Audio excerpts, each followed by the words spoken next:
I just wanted to give you guys a small update here. My day job, I'm an NBA 2K game. I was out the other day, we were playing the Jaws Revenge on the Jaws pinball machine, and it's funny because me and my buddy worked on the game Maneater for Xbox and all the other platforms where you eat people, so it's kind of hilarious to see, like, you have the bounty hunters and you're eating people. Anyway, so if you didn't know, for some people that didn't get it, the software Pinball Designers, and it's an actual tool suite. It's a whole set of tools. So there's the virtual side, which you can map out your shots, play around with them. If you want to recreate tables one to one, you can go do that like I did in the video. Add all your sounds, animations, whatnot. The bread and butter, however, is when you want to go to the physical world. So this was a tool set that I designed pretty recently, but I dabble with things here and there. I've been working on building an actual physical pinball manufacturing company for the last 6 years, minus 2 years where I kind of wasn't doing anything or kind of stuck in the development process. So with that, yeah, when you take it to the physical world, so I wanted something to be able to just program everything really quickly and a nice tool set that I have, and also measure all the data that I would need to take it to a real game. So what you see in the video is I'm talking about CNCing playfield woods, right? So everything that you have in the virtual world, everything that's placed, every screw that needs to mount for a bracket or whatnot goes out to the CNC. Everything that gets cut, like a light, scoop holes, all that stuff gets cut. Also, like wiring and cable harnesses. So I have a video that I'm going to show you sometime here where you actually show the underplay field and you're doing wiring, so you know the length and distance of every single wire that needs to be routed, every single cable link, so we can just run it through a machine. It just feeds wire, cuts it, feeds it, cuts it, we strip it and all that, and then we ship it to you, or we can build it in-house. But again, this was mainly for me to mass produce games, and if you were going to just completely change a component or move where a board gets mounted onto your playfield, it's just going to readjust all the wire harnessing data. So it's much easier to work with something visually, and that can just auto generate code. So this whole thing is been building up for a couple years now. I started designing a game called Pinball Eternal. It's a heavy metal, death metal, extreme metal type pinball machine. A lot of animated features like skeletons and demons and really cool stuff going on. I've been trying to get that out the door for a while, but I keep iterating on the design. I want to make it better and better. And then I got to do all this stuff on the side where you got to get boards certified through FCC. You got to make sure all your, again, all my manufacturing processes have to be up and running for making wire forms and all that stuff. So I built a wire bending machine tool earlier this year, where you could see in the original video where I'm sending it through and it's bending. So all that wire form generation and any like in-lane ball guide wires, those all go to that machine and just get cut in an instant.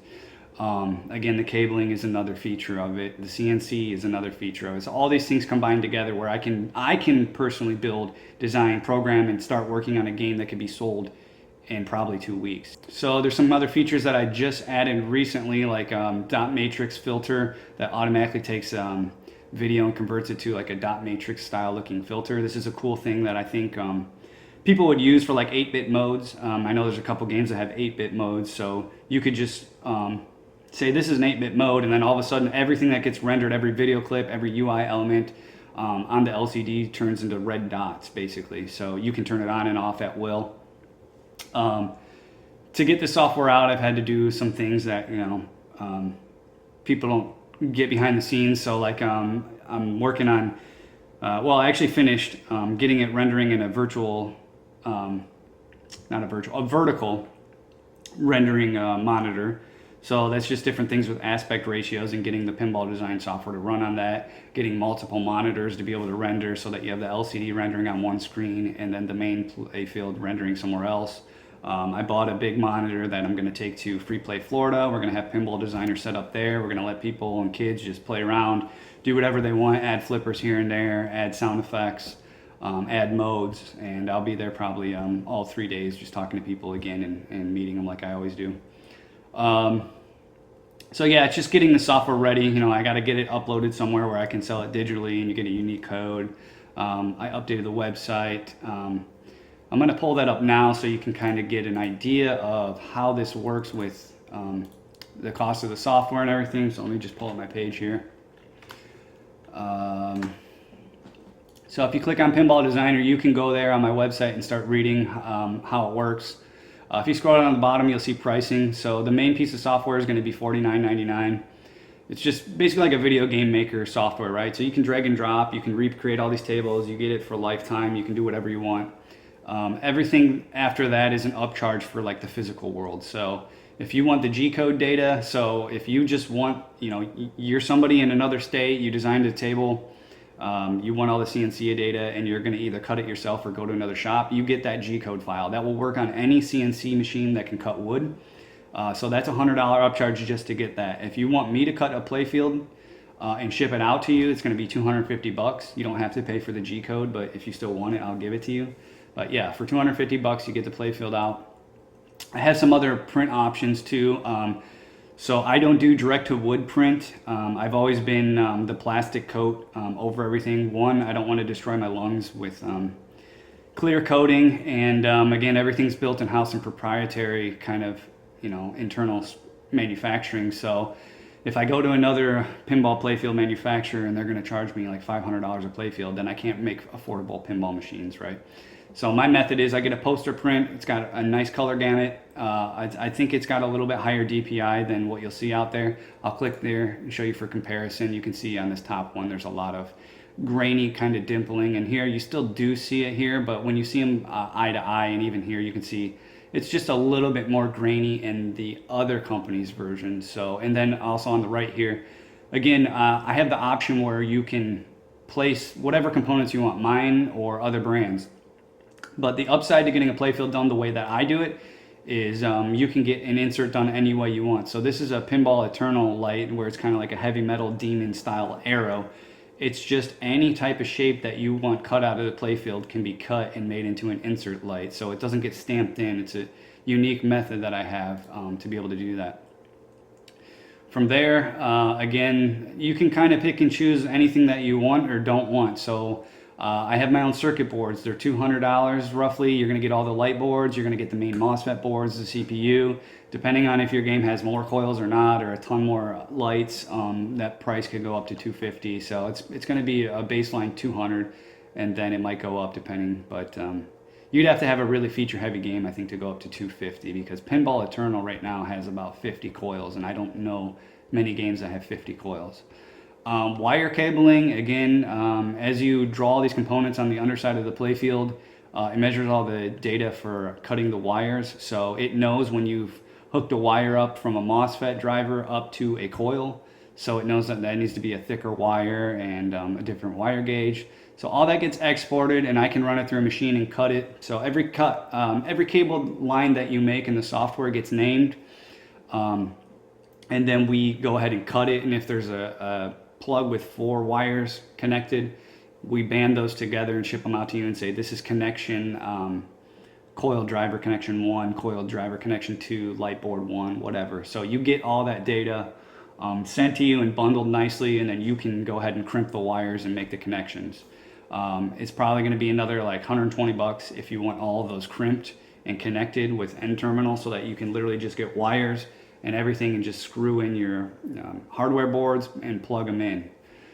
From there, so everything on red here is kind of stuff that I don't know that I'm gonna offer to all the homebrew guys. Again, this is for mass scale production of games that I build. This is me building a company, so this made sense to me to own everything in-house and do it this way, to build my own software, Pinball Designer tools, all my own manufacturing processes. So everything in red here is stuff that I plan to do at some point, but will not be up and running until potentially sometime next year. So before we get there, again, you get the ramps. I can cut out ramps for you and ship them to you. Each ramp has a cost. Each wire form has a cost. If you've ever seen the homebrew guys, I do something very similar to them that we all invented kind of differently. Is you take a wire form rod, and to connect them together, instead of welding them together, you just kind of put like a clamp and they fit in there snug. I've never had an issue. It's not going to break because all the pressure of the ball goes down, so nothing's really moving. It just doesn't look it's just not welded and chromed. So again, the stuff in red is like, if you want a full-on cabinet to be built, I can do 1/2 inch, I can do 3/4 inch. cabinet art, back boxes with LCDs and all this stuff. So again, I don't know how much I'm gonna invest into supporting the homebrew community in that sense. But as far as like the software side, right? You get the CNC data, you get the software that just runs a game, you get all the boards that just plug and play into my software, and every time you hear an audio clip, it plays. Every time you see a light turn on, it just turns on, stuff like that. So you can go ahead and read that and see the breakdown and kind of get an idea of what I'm offering and what it might cost you to build a game if you're not familiar. So the next video I post that you see me, we're going to go through an entire the entire process, right? So we're going to start from scratch. We're going to play some flippers. We're going to show how modes get programmed, how you can change LCD animations for modes, jackpot animations. All this stuff's going to just be really drag and drop. We're going to get a game up and running and programmed in probably an hour. And then it's just going to be a simple game. We're going to have different fonts and all kinds of different stuff. And then we're going to just go send it outside and have it be manufactured, and we're going to show you how it gets built. And that'll pretty much, you know, explain the whole process for you so that anyone can just start picking it up. I also have a forum set up already, so if there's questions or feature requests. Again, when I go to free play, I'm going to have this small virtual table set up. I'll probably have it hooked up with some, you know, solenoids to flip around, some motors in there to give you feedback. It's going to have 2 buttons to interact with it like a real virtual table. And then, yeah, we're just going to go from there. And then hopefully next year in November, we're going to be manufacturing some real games that are really cool. And yeah, I appreciate the support for everybody that sees what this is. And, you know, nobody else in the industry that I know of has done anything like this, even internally. I don't think any pinball companies have a piece of software that's that powerful. Just ending with a couple other things. I don't have any intentions of ever supporting anybody else's board sets. I've built this whole process up over thousands of hours. I think my board set's still on the cheap end, or if not the cheapest. You get all the light boards and MOSFETs and main motherboard. It also just plug and plays really easily with my software. If you are a pinball manufacturer, if you're doing, you know, actual manufacturing, there's a separate license. I don't have that. That's on an individual basis. So just for you to use my software for $50, you do need a license for that. And if anybody else knows that someone's using that without a license, please let me know. All right, that's it. Thanks, guys. I'm glad that everybody saw that this is a powerful tool for exactly what it is. And I really hope that in 2025 we start manufacturing some really sweet games. Appreciate it.